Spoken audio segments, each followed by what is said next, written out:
the drought, there is a pocket which is still very, very vulnerable. There certainly is, Rob. That's an area north of Amberley, extending from Haran-Waikari across through Cheviot and down to Omi and out to the coast. And currently, according to NIWA figures, that has got the highest moisture deficit in New Zealand. So it's pretty tough going. A lot of the other areas have had quite a bit of rain over the last few weeks, but that area is extremely dry right now, something like 40 or 50 mils since the 1st of January, when the average is about 200. So we're well into April now. It's going to make all sorts of problems psychologically as well. Well, certainly that is coming up.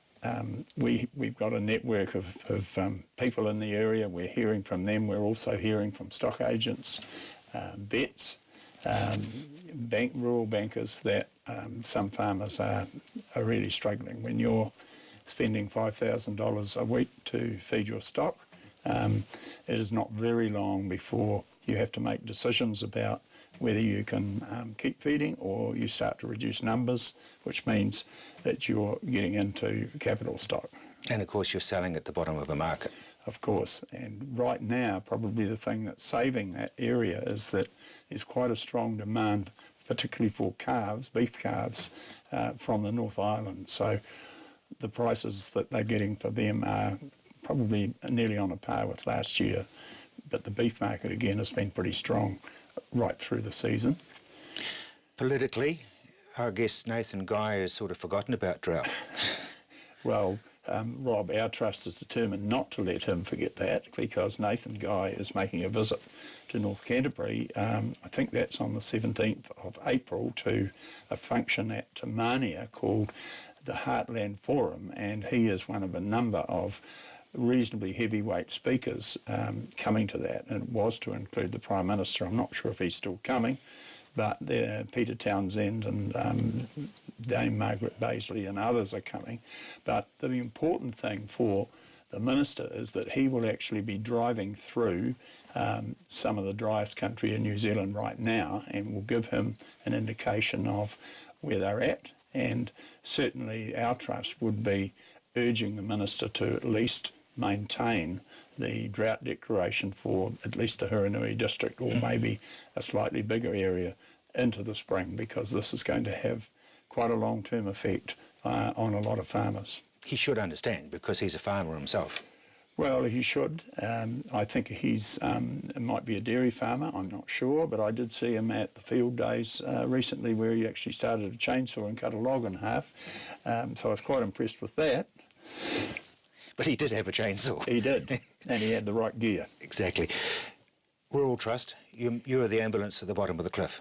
Well, we hope we're not totally at the bottom of the cliff. We're having, in conjunction with Beef and Lamb, we're having quite a major function in Cheviot. That's next Tuesday, I think that's the 14th of April, at the Cheviot Hotel, where and we're putting some money in that, and there's going to be a meal and a drink and a couple of speeches. Starts at 4:30, finishes at 8:30, but that function is being turned into more of a community function, where farmers can come along and find out that there are actually other farmers that have got the same problem as they have, and it gives them a chance to get away from it. And it's not going to be lectures at them, it's going to be rubbing shoulders. Definitely not. That needs to be, that's actually quite important, Rob. They need to talk to one another, and they don't want to be talked at. So you've got here, I've got a meeting the challenges as far as drought is concerned. This is from Ministry of Primary Industries. It's compulsory reading. Well, it is, and they are widely available. We're actually in the process of dropping those pamphlets off at vets and stock firms, medical centres, right throughout this drought area, because I think it's important that farmers can pick that up and have a look at it. I mean, most of them will know what it's like and the things to do, but that will be helpful for some of them. And it's got some good reference numbers in there too for farmers who might be feeling that they're just getting over the top in terms of stress. The other thing, Doug, is that if people don't want to buy one, or get one, I should say, because they think that it's nothing wrong with me, there can be one left on a kitchen table by a spouse or by a sibling or a child or whatever. Yes, no, that often happens, and having them at the schools is quite a good thing too, because you know, it's amazing, as you say, how they find their way into the kitchen over time. You're talking long term here too, aren't you, as far as drought effects and you're going into the spring? Well, that is a real concern, because right throughout North Canterbury, the rams are out now, apart from perhaps the high country, and people, while they're feeding their sheep, there will definitely be an effect on the lambing and calving percentages in the spring. Farmers' cash flows are probably quite good at the moment because they're selling extra stock and starting into their capital stock. So the cash flow will be quite good, but where it will catch them out is into next season, particularly in that sort of maybe that September to Christmas period, where they won't have the carryover lambs to sell and some of the cattle which would have been sold, which would be normally sold then. So that's when there will be some real cash flow problems, and there is other help available through the Rural Support Trust in terms of rural assistance payments for farmers who literally are going further into debt to put food on the table. What are you saying, $5,000 a week to feed their stock?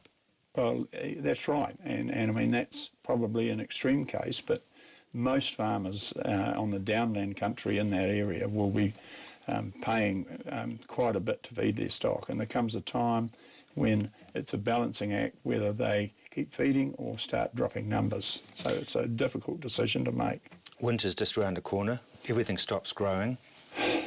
That's right, and that is a worry. I know a lot of the feed crops are nowhere near where they normally are, and a lot of sheep and beef farmers, Rob, the icing on the cake for them is taking in dairy grazers, and of course they've had crops of kale which would have gone in probably end of November, and normally now would be at least 2 feet high or more, and are only 3 or 4 inches. So they're going to miss out on that income, a lot of farmers, which is going to make it really difficult.